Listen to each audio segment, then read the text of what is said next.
So my friends, welcome to a new crypto update video. I'm back from vacation and after a week, it's time to make videos again.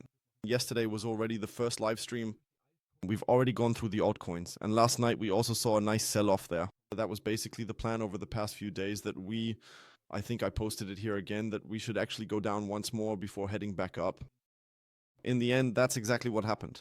We took the liquidity out of this area down here from this whole pump, you could say, where the entire market suddenly shot upwards.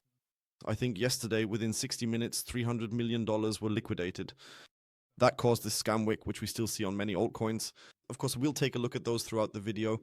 But before we get started, as always, feel free to give the video a like, subscribe to the channel if you haven't already, and of course, join the free Telegram talk and signal group. If you're interested in updates, news, and signals, feel free to join. You'll find the link for that for free down in the video description. And if you're still looking for an exchange where you can trade everything we discuss here, including a bunch of bonuses you can claim, currently up to 11,500 USDT in bonuses, feel free to sign up with my link down in the video description at my partner exchange BingX and you'll be all set. So yes, Bitcoin at 112,500 US dollars. As I said yesterday, we had that little scam wick to the downside again.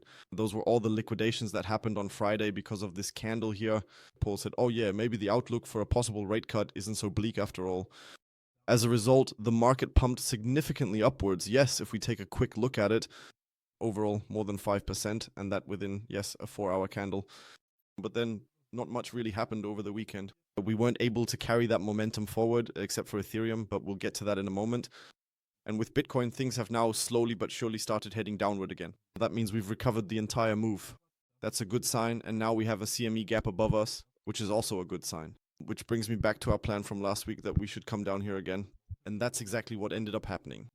A long position was also triggered here, with a stop loss below this zone of 109,000 US dollars. And the target remains up here at 118,000 to around 121,000 US dollars. Why these target levels?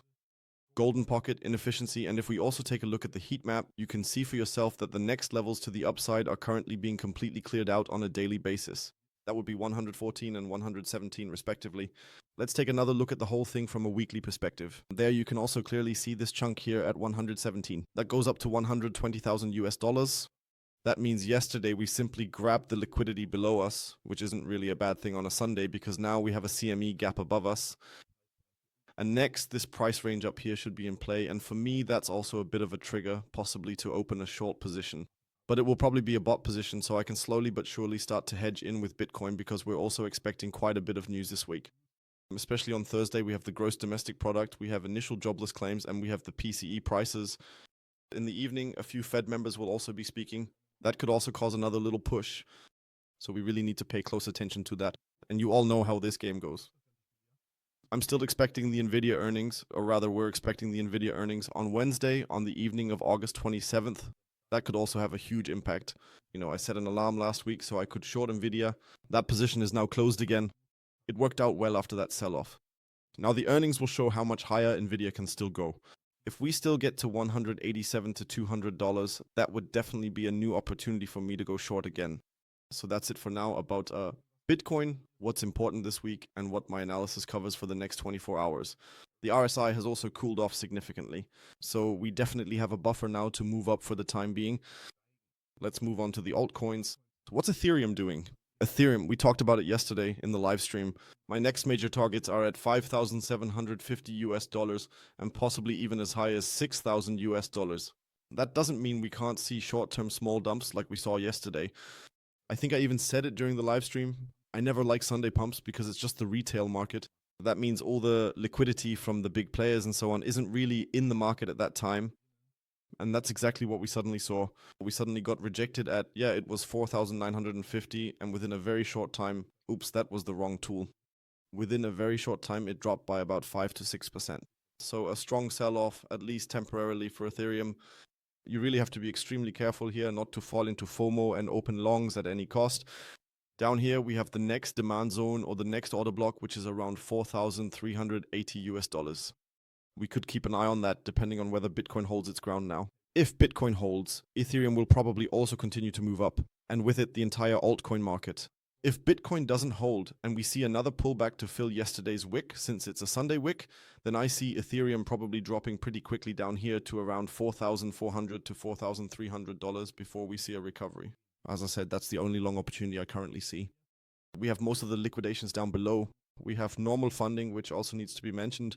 So the market isn't over leveraged at the moment, but those would be the only entry points where I'd say, okay, you can give it a try. Up here, in my opinion, FOMO makes absolutely no sense.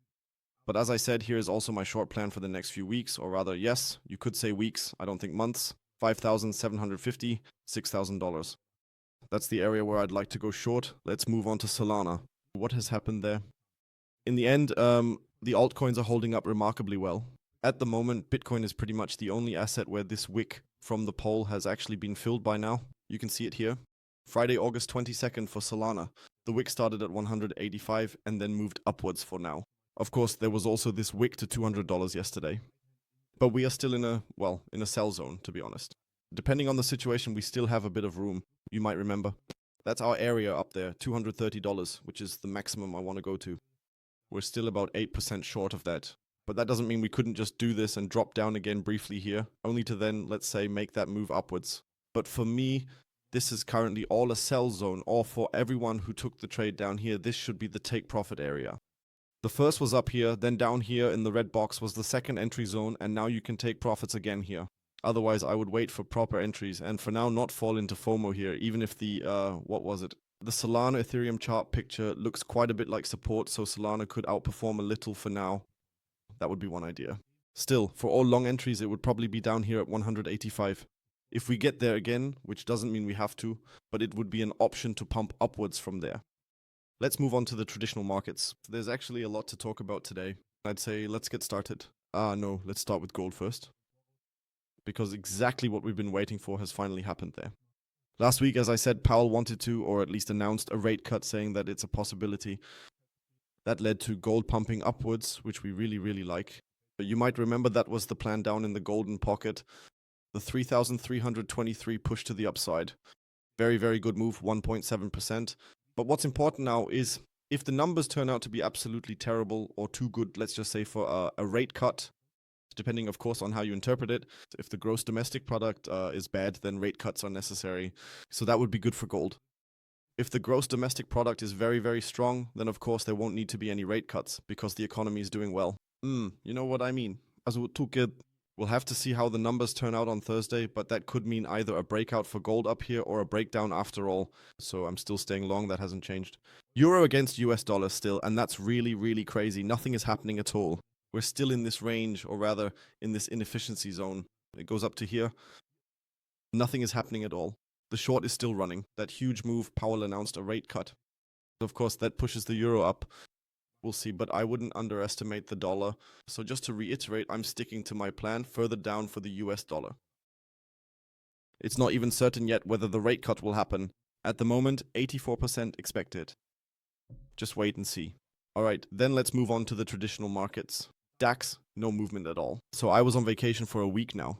The DAX did absolutely nothing, really almost nothing at all, except for breaking through this upward trend line. The next target is still up here at the 20,700 points mark.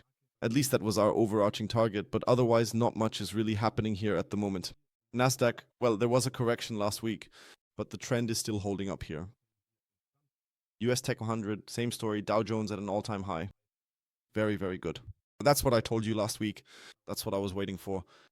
Really, I was waiting for us to finally hit our all-time high here, so that all markets have reached their all-time highs. That means the DAX is secondary, but Nasdaq, S&P 500, and Dow Jones are, in my opinion, the three most important drivers. All three at all-time highs. Very, very nice.